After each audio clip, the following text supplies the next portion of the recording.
Okay, if you're in the room for what's your bar's bottom line, you're in the right place. I think the plenary is running a bit long, but we're probably going to go ahead and get started so we don't keep running long and people may join as we go. But we have a brief message from our partner sponsor Rimkus that we're going to show to get us going.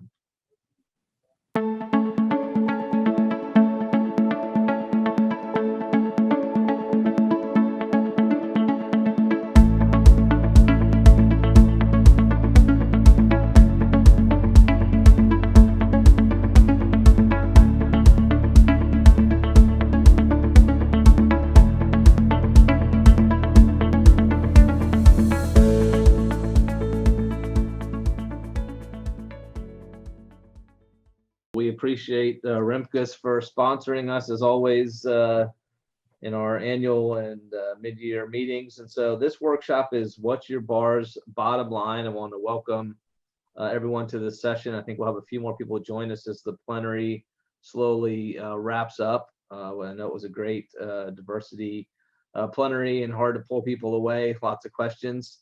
But the purpose of this session is, as you know, 2020 and part of 2021 has been very different for bars, drastic changes over the past 18 months, whether it's been an increase in income because you've actually canceled some in-person events and you've seen some cost savings in that arrangement, or a decrease due to different programming or competition or fewer members paying dues. And, as leader of the bar, it's not only just your responsibility to understand what the bottom line is, but also to kind of figure out what to do during these changing times. So in this discussion, really, we're just going to have an opportunity to share notes with each other. We're going to have it broken down between mandatory bars and then voluntary bars of various sizes. So hopefully you can get the best bang for your buck, so to speak, in talking apples to apples, and figure out what's working for you, what's working for other bars around the country, and in order to how to operate in our new normal, as we like to call it. So we have two star presenters along with me. We have Lydia Liberio, who's the president of the Italian American Lawyers Association of Los Angeles. And Lydia, I'm not going to go through their entire bios because we wouldn't have time to have the presentation because they're such amazing speakers and presenters. But Lydia is an experienced civil litigation attorney, mediator, arbitrator, associate dean, business and law professor, content developer, certified risk manager, making me feel inadequate to read any more about what she does. She's fantastic, and she's joining us to help us out today. And we also have Nikki Miliband, who is the past president of the Orange County Bar Association and concentrates her practice in the areas of probate and trust litigation, including elder abuse cases, as well as estate and trust administration. And as I mentioned, past president of the Orange County Bar Association and currently serves on their charitable fund. So certainly both very knowledgeable about different types of bars.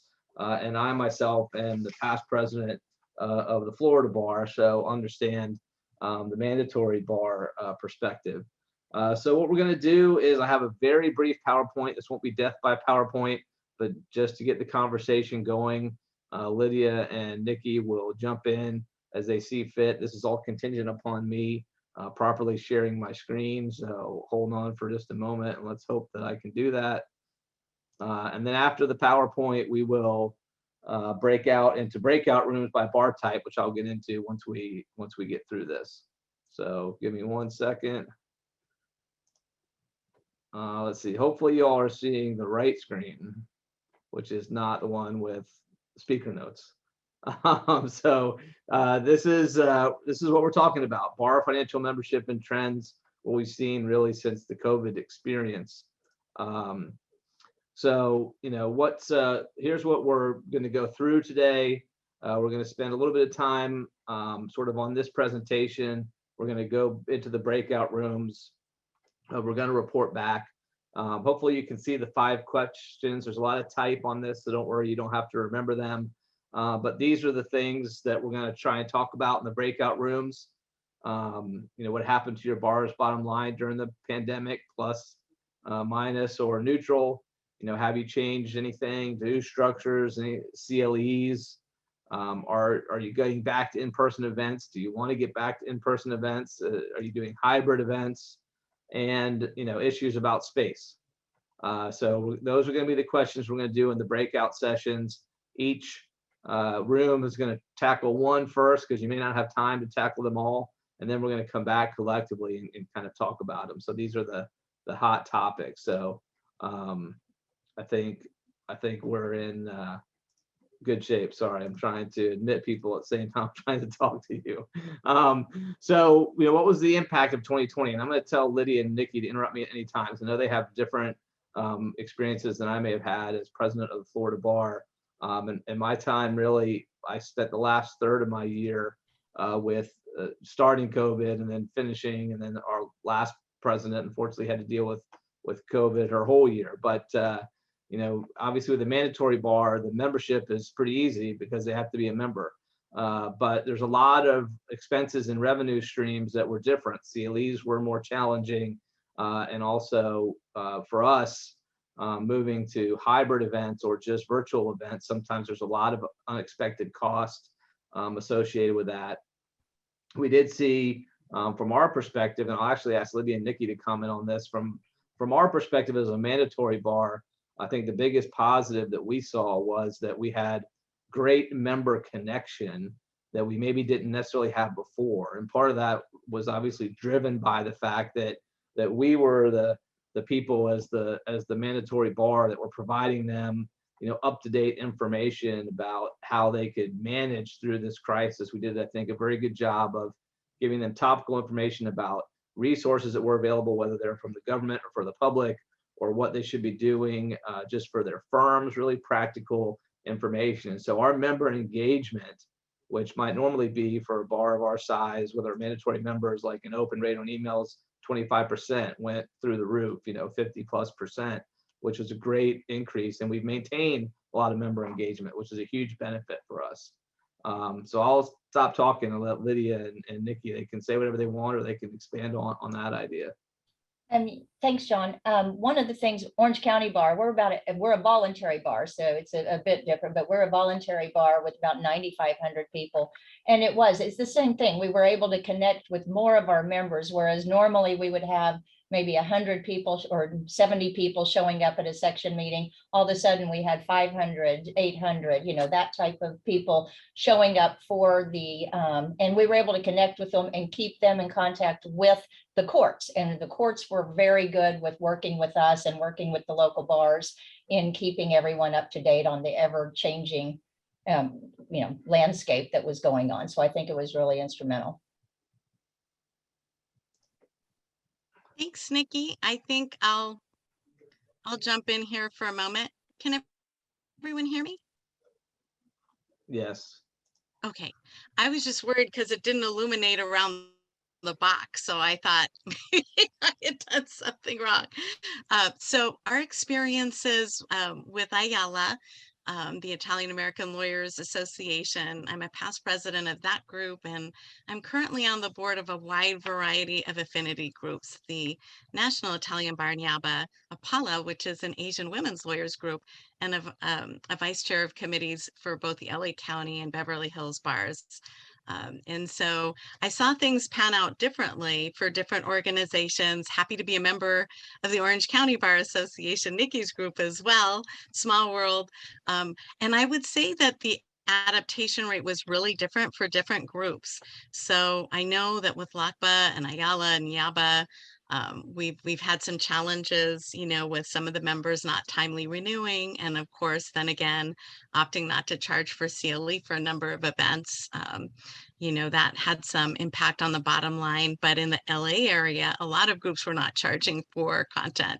So it's sort of like to keep up with the Joneses and not look sort of stepping out of line. But I would note that some of the great things about this cycle, two things. One, to Nikki's point about you could have an event and have an extraordinary turnout, it's been great to engage members that maybe couldn't battle LA commuting traffic. For example, our diversity committee, we have a monthly mentoring program with a local high school. And instead of struggling to get 20, 25 people that could free themselves up in the middle of the day, we could get 80 to 100 attorneys showing up to mentor at the high school. So, there were some areas where there were some positive side effects. And I did notice that we've done a lot more integration where we'll have 4 or 5 bars co-sponsoring an event. And that was kind of nice because there's been a lot more sharing and programming co-development, which I think is always a bonus. So back to you, John. No, thanks. So I just wanted to point out this slide, and we're gonna get around to our breakout rooms in just a minute, but I thought this was fascinating just for us to think about. While you see most voluntary bars were down, when you look at the range, plus 17% to minus 43, plus 45%, plus 24%. So some of the voluntary and local bars were figuring out ways to improve membership, and that's something hopefully we can get out of this. Mandatory bar is obviously very different. They have a little bit of good luck when it comes to that. And these are sort of the fundamentals we'll talk about in the breakout sessions. How do we reconfigure, or what is it that we can cut? And that sounds easy, but sometimes it's hard because you're going to get back to something more normal. It may not be exactly the same, but more the way that it was, if not exact. And so you don't want to cut something you're just going to have to replace. Where can you grow, and what can we be doing differently? And so, here's some ideas. And by the way, this presentation is available for you. It's if you go on the website and you click on, I think it's resources underneath where you get signed in, this is there. And while it's only 10 slides, which is great because we're almost done, it has a lot of really good key questions and good, little bit of good data for you to use. Where do we grow? That's obviously something to think about, in addition to what do we cut, and what should we be doing that we're not doing now. And these are the things we're going to talk about. Zoom fatigue, which you are probably experiencing right in this moment as we're in day 2 of our meeting, but hopefully not in this session. So I'm going to get us wrapped up and stop sharing my screen, I think. Hopefully get us back. And so we are going to go into our breakout rooms now. All right, so we're coming back into the main session. We'll give everyone a second to come back. Thanks for all the work in the breakout rooms. Looks like is Nikki back? Is everyone back? Everyone should be back. Looks like Nikki's back. Yep. So, we're just going to kind of go around quickly to the rooms. I don't know how many rooms we ended up having. I'll admit that I was room 1 and we didn't do what we were supposed to do properly, which was designate a reporter. Does anyone from room 1 want to speak up and give our highlights, or are you going to make me do it since I failed to ask you to do it? I think it's all on you. That's fair. Well, we had a good group. So we were mandatory bars, which is a little bit different. Obviously, dues are not an issue for mandatory bars during these types of issues or problems, but we all did acknowledge that our bars were accommodating in terms of giving people grace periods or payment plans, or even in some cases forgiveness if they met certain needs. I think for mandatory bars, there was a lot of positive. I mean, financially, which wasn't the goal certainly, but people seemed to do well transitioning to virtual. Prices came down for CLEs and for conventions and the like, and when they weren't held in person, there was a lot of savings in that regard. And as I think some people pointed out, sometimes you can get some higher level speakers because they can appear remotely and not have to travel to your state or travel within your state significant distance. Turnout actually improved for a lot of events, which was positive. And I think one of the most interesting things was really relating to, I think, governments governance, are the leadership, the boards of governors, whatever they're called in each state, how the meetings became significantly more efficient when they were virtual. And I know in Florida, our meetings would last a full day, and they were cut at least in half, if not more, by appearing by Zoom, in addition to saving money. I think some of the challenges are, though, that personal engagement that people like as part of the real values of any bar association, whether it's voluntary or mandatory. And each state is very different. There's no political commentary here, but Florida has been more open than a lot of states in terms of just being able to get around and meet in person. So we've been open a little bit more, and other states have bigger challenges in that regard and are going to continue with some of these issues going forward. But I think everyone agreed in the end for the mandatory bars, it was positive in a lot of ways in terms of member engagement, member participation, more members being able to join remotely than could have otherwise in person because of less travel time, less expense, and was largely positive. So if I missed anything from room one, they can put it in the chat. And otherwise, I know Julie was in my room with room two, so otherwise we'll jump over to room three with Lydia. Okay, we messed up too. I may as well just fess up. We didn't necessarily do the reporter fashion. I took a lot of notes. I don't know if Mark or Monique would like to share any comments, but I can run through the notes if they're feeling shy.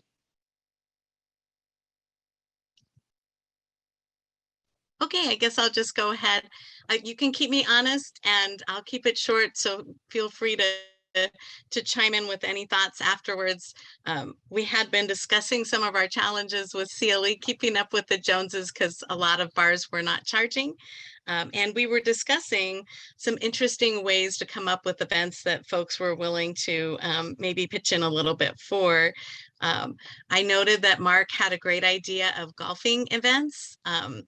And so the Filipino bar in Chicago was planning to do that jointly with the Chamber of Commerce, which I thought was a great idea because it gets people together, but more safely outside. And I think that was in lieu of their summer soiree. If you have questions or comments, I'm hoping he'll feel free to elaborate. And Monique was sharing with us that they do a lot of fun events normally with law camp for folks 12 to 15.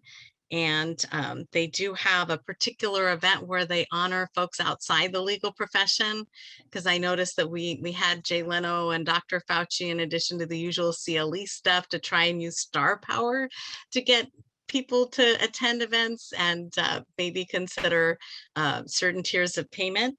And we were discussing things like trial advocacy training programs like LACBA's TAP and the ADR panel trainings. Those are things that people will always attend and be willing to pay for a certain amount because they need to renew their credentials, or there are things so inspiring about having those events. And then we were discussing what to do about scholarship galas and other types of galas. And I mentioned that the Langston Bar in LA County always does a wonderful job, massive turnout, really great honorees, and they did a virtual version of that to maintain the tradition.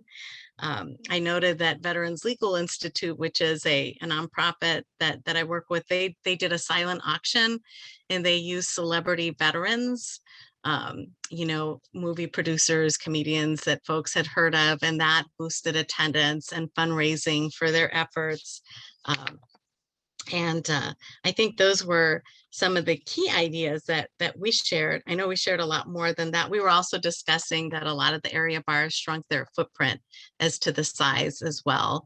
Both LACBA and the Beverly Hills Bar went into smaller digs, because of the pandemic and the lesser immediate need for meetings.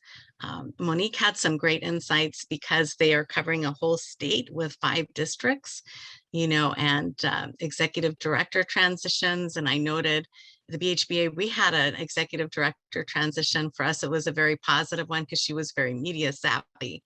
So one of the benefits we're offering to our members now is the ability to tape a short interview that they can put on their law firm websites. So Mark or Monique, I don't know if you wanted to chime in with some additional comments from our session, or if we should. I just want to note really quickly, exploring more video options since before the pandemic, it was all in person and very well attended, but nobody thought to film any of it. And now with Zoom, where a lot of things are automatically recorded and available after the fact, we're going to start to incorporate a video element into our future events. Right now we're in transition, right? So with our big golf outing, we're thinking of bringing a camera crew and do a nice little professional presentation that we could air later on, that we could also turn into a virtual event that we could charge for or get additional sponsorships. And again, also additional incentive for our big ticket sponsors to also give at the previous level by basically giving them some airtime for what essentially is like a TV commercial that will be available on demand. Great. Well, that's a lot of useful information, a lot of success. I think, if I'm correct, room 4 was Jason Long. It was, and I would like to note for the record that I did it correctly, and we actually do have a reporter for our room. So I'm going to defer to Russ, who took on the role of being our reporter. Yeah, but your reporter can't unmute himself, so that's part of your poor decision-making paradigm, Jason.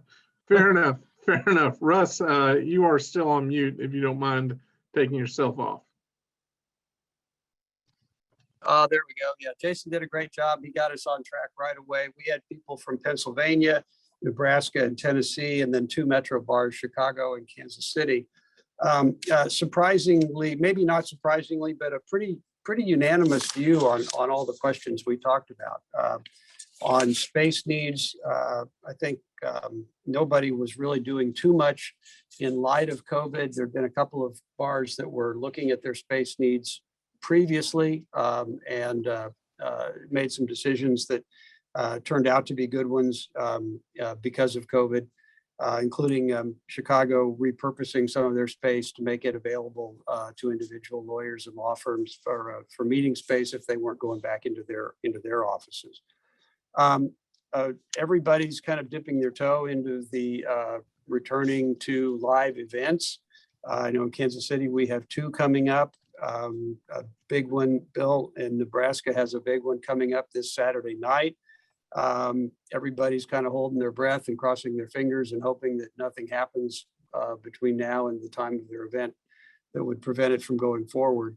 Everybody said that the budgets for last year were unbelievably solid. A lot of revenue down, but also expenses were down at least as much, if not more.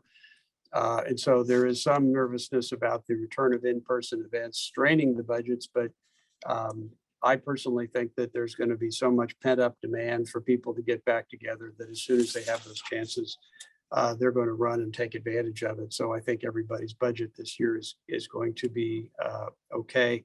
Last question we talked about was whether we change dues structures. Really, nobody had done very much of that other than some targeted reductions in Kansas City, for example, in exchange for giving away more programming that they used to charge for. Great, thanks, Russ. And then also from large local bars, Nikki. Yes, and we actually followed instructions too. We did assign someone, and Tessa White was the one that was taking notes, and I'll let her report back. Tessa? Well, sorry, I'm had moved things around on my screen, so I'm here. We actually had some confusion on which room we were in, if we were in the correct one. So I'm reporting on some smaller bars with about, I think Garrett had about 700 members and ours has about 800 members. So we have hosted some in-person events. Still playing it day by day based on this new surge, and just kind of playing it by ear, and keeping ears to the ground with the numbers and hospitalization rates and everything. I have some other notes. Let's see. Neither of us have discussed changing dues. The offices, I know Nikki had mentioned that she's in California, and they have an office building that they own, and they're going to keep it because it's appreciated in value, even though that they're not using the office right now. And then Garrett had mentioned that I guess they've moved offices, but they are continuing with their in-person office as well.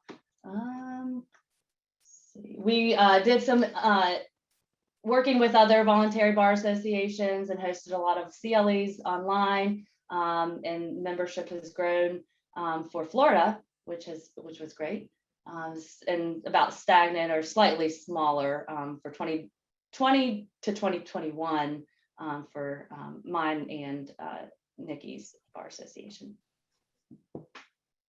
Yeah, and I think one of the other things, the follow-up is just, being able as a bar leader to pivot and change, especially with the changes that are going on for live events and so forth. Like now, we're having live events, we're planning live events, but we have a backup plan for all of the events in the event of what's happening and with the ever many, the changes in the landscape. So everyone just has to be flexible and be ready to change at a moment's notice. And John, as you know, our governor has decided that new numbers once a week is sufficient. So we got numbers yesterday, and for our monthly meeting next Thursday, I was emailing our executive director just a little while ago and saying, I guess we'll have to reevaluate on Monday whether or not we want to pivot quickly to another in-person or pull the plug on our venue for our monthly luncheon. Well, you all are that are currently presidents are experiencing what I did about 15 months ago or so as president of the Florida Bar, which is sort of COVID starting over. Hopefully not, but maybe in a way it is, in which case you're making decisions on the fly, and that is really hard. That's a tough place to be. So I empathize with all of you that are doing that. If you don't get daily criticism like I did, then you're doing great. So I think we had one more room. Did we? Room 6, Lynette, did we have one more? You did, and I very quickly got Keith signed up. So Keith Rose, I'm going to turn it over to you. Hi, everyone. All right, we were doing small bar associations. I think it was 5,000 or less. And so we had folks from California all the way to Massachusetts, and we went through a couple of the questions. We didn't get through them all. The first one we talked about was how much space do we currently need since so many people are working from home. And the consensus was that generally, the boards right now are pretty torn. One of the bars, I believe she was an executive director in our group, was talking about how they have a leased building. They had recently signed, I think, a 6-year lease or something like that. And, that's pretty difficult right now because they're looking forward and saying, how are we going to use these rooms? What are we going to use these rooms for? Do we need to renegotiate our lease? We were talking about staff cuts, but then there was a couple of us, my bar association included, Montgomery County, Maryland, where we own our bar building. So it's much less of an issue, but we're still not using the space like we intended on using it for CLEs and meetings, things like that. So there's this kind of uncertainty as to what we're going to be doing as we move forward, especially now with the Delta variant. And I think, as everybody has already talked about, just we're hoping that there's going to be a lot of in-person events in the fall, but we're also ready to pivot if there's not. We were talking about right-sizing our bar staff. We're also talking about one of the positives for, at least for bar staff and for some of the people that are actually in the buildings or who are working from home, who had been in the buildings, that staff, they're now more up to date with technology, which is great for the members. It's also great for the quality of life for the staff. So that was a unintended, I guess, good consequence of last year's situation. We talked about in-person member events, and if we're going to be going back, I kind of already touched on that. I think last year, in terms of budgets, everybody was talking about how some money was saved because food, drinks, and other things didn't have to be purchased, but we also lost some membership. And so now looking forward, if we're still going to have a loss in membership and we now have to have in-person events and we have to start spending money again, that could be an issue. I think somebody else talked about that as well, one of the previous groups. Although I think he had said that he wasn't worried about it being an issue. I think we were a little worried about it being an issue. But everybody wants to start meeting in rooms again and to start being in person. But again, everything's very in flux.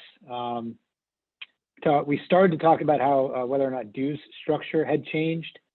We didn't get far into it, but I think the general part of the conversation we were having was that, that the dues were not decreased, but other maybe pay for events or pay for services were decreased to try to get people to be more involved during the virtual part of last year. We started talking a little bit about what we heard about yesterday about the Beverly Hills Bar having a lower tier for membership and how that actually increased their revenue and increased their members. We didn't get far into that, but we were really interested in that piece of information. I think that was shared yesterday. So that's the best that I could do with my notes. If anybody else has anything that I missed, let me know. Well, Keith, I appreciate it. I appreciate everyone's participation. I think it's useful, whether you're a mandatory or voluntary bar, to hear about how things are working. For those of you who are current leaders, if you leave this meeting now, you will probably be redirected to the main stage breakout room, which is the wellness room.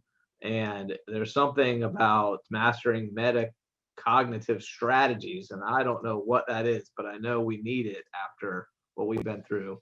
So if you hit leave, you'll hit the wellness breakout, which is next. You're welcome to also stay here. We'll be open for about 10 minutes if people want to talk amongst themselves and or just ask questions that we can try and answer from our experience. So thanks for participating.